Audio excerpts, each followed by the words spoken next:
반갑습니다. 예수는 빛교회입니다. 아버지, 아들과 성령의 힘으로 힘차게 시작하는 오늘 6월 4일 예배, 예수님의 세 가지 사역이라는 제목으로 함께 나눌 말씀은 마태복음 4장 12절에서 25절까지의 말씀입니다. 제가 가진 신약성경 5페이지에 있습니다. 함께 본문 말씀 보겠습니다. 신약성경 복음서에 있는 마태복음 4장 12절에서 25절까지의 말씀입니다. 하나님의 말씀에 경청하십시오. 예수께서 요한이 잡혔음을 들으시고 갈릴리로 물러가셨다가 나사렛을 떠나 스불론과 납달리 지경 해변에 있는 가버나움에 가서 사시니 이는 선지자 이사야를 통하여 하신 말씀을 이루려 하심이라. 일러스되 스불론 땅과 납달리 땅과 요단강 저편 해변 길과 이방의 갈릴리여, 흑암에 앉은 백성이 큰 빛을 보았고 사망의 땅과 그늘에 앉은 자들에게 빛이 비치었도다 하였느니라. 이때부터 예수께서 비로소 전파하여 이르시되 회개하라, 천국이 가까이 왔느니라 하시더라. 갈릴리 해변에 다니시다가 두 형제 곧 베드로라 하는 시몬과 그의 형제 안드레가 바다에 금을 던지는 것을 보시니 그들은 어부라. 말씀하시되 나를 따라오라, 내가 너희를 사람을 낚는 어부가 되게 하리라 하시니 그들이 곧 그물을 버려두고 예수를 따르니라. 거기서 더 가시다가 다른 두 형제 곧 세베대의 아들 야고보와 그의 형제 요한이 그의 아버지 세베대와 함께 배에서 금을 깁는 것을 보시고 부르시니 그들이 곧 배와 아버지를 버려두고 예수를 따르니라. 예수께서 온 갈릴리에 두루 다니사 그들의 회당에서 가르치시며 천국 복음을 전파하시며 백성 중에 모든 병과 모든 약한 것을 고치시니 그의 소문이 온 수리아에 퍼진지라. 사람들이 모든 앓는 자, 곧 각종 병에 걸려서 고통당하는 자, 귀신 들린 자, 간질하는 자, 중풍병자들을 데려오니 그들을 고치시더라. 갈릴리와 데가볼리와 예루살렘과 유대와 요단강 건너편에서 수많은 무리가 따르니라. 아멘. 오늘날 어떤 초등학교 교사가 학생들에게 문제를 던졌습니다. 자, 친구들, 태양이 뜨는 곳은 어디일까요? 한 친구가 손을 들고 대답했습니다. 동쪽! 그래서 교사는 다시 물었지요. 그럼 태양이 지는 곳은 어디일까요? 이 친구는 다시 서쪽이라고 대답했습니다. 교사는 미소 지으며 마지막으로 물었습니다. 그럼 우리 친구, 만약 네가 항상 동쪽으로 가면 어떻게 될까? 대답한 친구는 잠시 생각한 뒤 미소를 짓고 이렇게 말했습니다. 그럼 저는 항상 빛을 향해 걷게 될 것 같아요, 선생님. 그렇습니다. 우리는 빛 대신 예수님을 따라 오직 한 길로 가는 그리스도인이죠. 항상 빛이 떠오르는 곳을 향해 가려는 이 친구의 마음처럼 우리는 빛이 떠오르는 곳, 빛 대신 예수님을 따라 살아가는 사람들입니다. 마태복음 4장에서 하나님 나라의 사역은 구약을 상징하는 세례 요한에게서 신약을 이끄시는 예수님께로 넘어갑니다.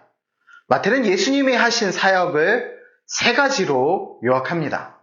바로 복음을 선포하고 제자를 가르치시고 사람들을 치유하시는 것이었습니다. 우리는 예수님을 따르는 그리스도인으로 이제 2023년의 절반을 마무리하고 또 절반을 시작하며 온전히 예수님을 닮아가는 삶이 되기 원합니다.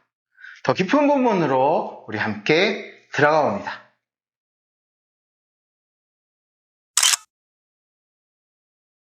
마태복음 4장은 예수님의 복음을 전하시고 가르치시고 사람들을 치유하시는 모습을 다루고 있습니다. 이는 마가, 누가, 요한복음에서도 비슷한 주제로 다루지만 마태복음이 특별히 강조하는 내용들이 있죠. 먼저 이스라엘의 메시아로서 예수님을 나타냅니다. 특별히 마태복음은 유대인을 위한 복음이라 합니다. 예수님이 이스라엘의 메시아로 오셨음을 강조하는 이유도 여기에 있지요. 여기 4장에서 천국이 가까웠다고 선포하시는 것을 우리는 볼 수 있습니다. 이는 예수님이 전하시는 복음의 핵심 메시지 중 하나입니다. 또 예수님의 사역의 범위를 명확히 짚어줍니다. 오늘 소제목으로도 나와 있지요. 마태복음 4장 마지막 부분 23절에 25절에서는 예수님의 명성이 온 갈릴리를 넘어 심지어 수리아 곧 오늘날 시리아까지 퍼진다는 것을 보여줍니다. 이는 예수님의 복음이 모든 사람들에게 향함을 보여주는 증거입니다. 이렇게 마태복음 4장에서는 예수님의 사역이 이스라엘의 메시아로서 시작되었음을 강조하며 그의 교훈과 치유 사역 그리고 그의 복음이 어떻게 넓은 범위로 퍼져 나갔는지를 보여줍니다. 자, 마태는 12절에서 17절을 시작하며 오늘 본문을 시작하며 앞선 4장 1절에서 11절까지의 이야기의 흐름을 바꾸어 예수님의 갈릴리 사역이 시작됨을 알립니다. 세상의 왕 헤롯은 세례 요한을 박해함으로 그의 사역을 마감시켰지만 세례 요한을 체포한다고 해서 선포되는 복음을 막을 수 없었습니다. 이제 천국 복음의 본산지는 유대 땅에서 갈릴리로 변경되었는데 이 역시 선지자 이사야의 예언이 성취된 것이었습니다. 이사야 9장 1절에 이렇게 기록합니다. 전에 고통받던 자들에게는 흑암이 없으려다 옛적에는 여호와께서 스불론 땅과 납달리 땅이 멸시를 당하게 하셨더니 후에는 해변길과 요단 저쪽 이방의 갈릴리를 영화롭게 하셨느니라. 아멘. 사실 갈릴리는 이스라엘 역사상 정치, 종교, 사회의 변방으로 여겨졌던 곳입니다. 당시 헬레니즘 문화가 일찍 들어와 이방과 교류가 잦았기에 유대 지역의 사람들로부터 은근히 차별 대우를 당하던 곳이기도 합니다. 하지만 예수님은 이곳에서 세례 요한이 전했던 마태복음 3장 2절의 말씀 회개하라 천국이 가까웠느니라 이 복음을 선포하심으로써 그것을 새로운 영적 중심지로 삼으셨고 예루살렘으로 진격하시기 위한 발판으로 삼으셨습니다. 이처럼 세상은 천국 곧 예수님을 따르는 교회를 박해했지만 우리가 가진 진리의 빛을 막을 수는 없습니다. 우리 역시 세상으로부터 사탄으로부터 핍박과 시험이 따르지만 복음의 선포의 사명을 갖고 선포해야 합니다. 회개하라 천국이 가까웠느니라 바로 우리 마음에서부터 복음의 선포가 시작되기 원합니다.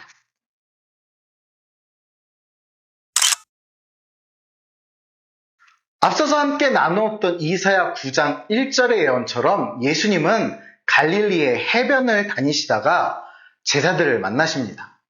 여기서 예수님은 18절, 21절에서 2명씩 2번을 제자들을 부르시는데 이는 2라는 숫자가 증인을 상징하는 숫자이기에 이후 이들이 복음의 증인이 될 것을 암시하는 표현입니다. 이 2라는 숫자가 왜 증인을 표현하느냐? 하나라는 숫자는 증거의 효력이 없기 때문에 이 2이라는 숫자가 바로 증인이라는 의미를 담기 때문입니다. 예수님이 사람을 낚는 어부라는 사명을 제시하시며 제자들을 부르시자 각각 19, 20절과 이어지는 21, 22절에서 이들은 즉시 주님을 따랐습니다. 당시에는 어떤 선생, 즉 랍비의 제자가 되기 원하는 사람들이 그 랍비를 찾아가 제자로 받아달라고 요청하기 마련이었습니다. 그러나 예수님은 제자들을 직접 찾아가 선택하셨습니다. 이는 예수님과 제자의 관계가 일반적인 랍비와 제자의 관계가 아니라 하나님이 이스라엘을 선택하셨듯이 주권적인 선택의 관계 아래 있었음을 알게 합니다. 우리도 주님의 주권적 선택에 의해 예수님의 제자가 되어 사람을 구원하는 사명을 받은 것임을 알 수 있습니다. 우리를 선택하여 복음을 가르치시고 지키게 하시는 그리스도 예수님의 은혜에 감사하기 원합니다. 또한 그 감사에 머무는 것이 아닌 우리 역시 제자를 삼아 아버지와 아들과 성령의 이름으로 세례를 베풀고 예수님이 가르치신 모든 것을 가르쳐 지키게 하는 사명이 있음을 기억하기 원합니다. 우리는 그리스도의 제자입니다.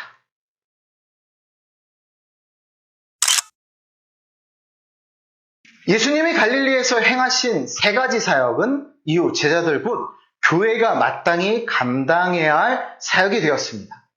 예수님이 유대인들의 회당에서 가르치셨듯이 사도들은 회당을 거점으로 복음을 가르쳤고 치유사역과 축기사역을 감당했습니다.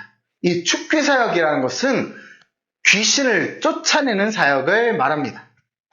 요즘 근래에 이단들이 판치며 이들이 축기사역을 감당한다 이야기합니다. 영분별이라든지 이 축기는 함부로 할 수 있는 사역은 아닙니다. 그러나 우리가 현재 할 수 있는 축기사역의 첫 번째 원형은 예수 그리스도의 이름으로 악한 영에게 떠나가라 명령하는 겁니다. 자, 예수님에 관한 소문은 갈릴리뿐만 아니라 북쪽 이방인 지역에까지 퍼지고 이어서 데가볼리, 유대, 요단강까지 사방으로 퍼져 나갔습니다. 사도들도 예수님의 이름을 예루살렘과 온 유대와 사마리아와 땅끝까지 퍼뜨렸습니다. 우리가 잘 알고 있는 사도행전 1장 8절 말씀에서 이렇게 말씀하십니다. 오직 성령이 너희에게 임하시면 너희가 권능을 받고 예루살렘과 온 유대와 사마리아와 땅끝까지 이르러 내 증인이 되리라 하시니라. 아멘. 자, 이 말씀은 마태복음의 지상명령과 함께 우리가 반드시 기억해야 하는 말씀입니다. 그럼 마태복음 28장 18절에서 20절 말씀 지상명령은 어떤 말씀입니까? 함께 볼까요? 예수께서 나와 말씀하여 이르시되 하늘과 땅의 모든 권세를 내게 주셨으니 그러므로 너희는 가서 모든 민족을 제자로 삼아 아버지와 아들과 성령의 이름으로 세례를 베풀고 내가 너희에게 분부한 모든 것을 가르쳐 지키게 하라. 볼지어다 내가 세상 끝날까지 너희와 항상 함께 있으리라 하시니라. 아멘. 2000년이 지난 지금도 우리는 예수님이 행하신 세 가지 사역, 그 사역에 집중해야 합니다. 우리는 먼저 우리 하나하나가 교회임을 기억해야 합니다. 그리고 그런 우리가 모여 또다시 공동체 하나의 교회됨을 기억해야 합니다. 우리 교회가 하지 않아도 될 일은 과감히 내려놓고 반드시 행해야 할 세 가지 사역, 가르치고 전파하며 치유하는 일, 이 세 가지 일에 힘 쏟을 수 있는 교회가 되길 소망합니다.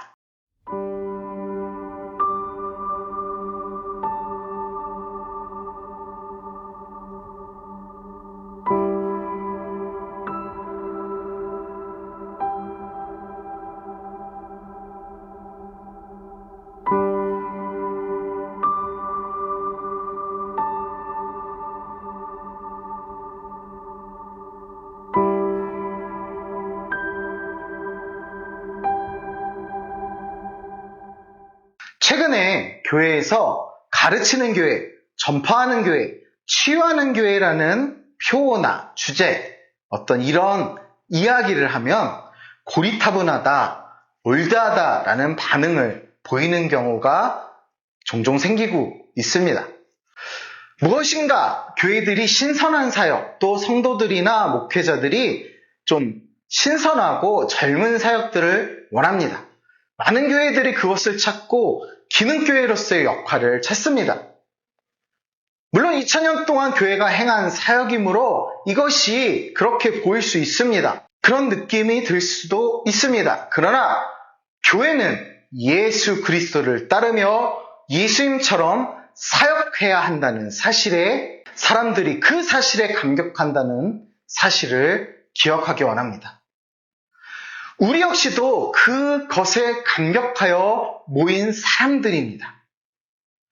우리는 이 세 가지 사역에 진부함을 느껴서는 안 됩니다. 우리는 먼저 모여 가르치며 전파하며 치유하는 사역을 해야 합니다. 가르친다는 이야기입니다. 모인다는 거예요. 또 전파해야 되고 우리가 서로가 서로를 위로할 때 치유의 역사가 일어납니다. 이 세 가지 사역이 모든 사역의 기초이며 선교의 시작이고 우리 사역의 시작입니다. 예수님 믿교회, 우리가 많은 문화사역과 선교사역을 하지만 이 모든 것이 복음을 가르치며 전파하며 우리의 마음, 우리 각자의 마음, 또 세상 사람들의 마음, 하나님의 마음을 전하기 위해 하는 사역임을 기억하기 원합니다. 예수님이 여러분을 사랑하십니다. 예수님 믿으십시오. 우리의 마음을 위로하시며 선하고 아름다운 길로 인도하심을 기억하시기 원합니다. 감사합니다.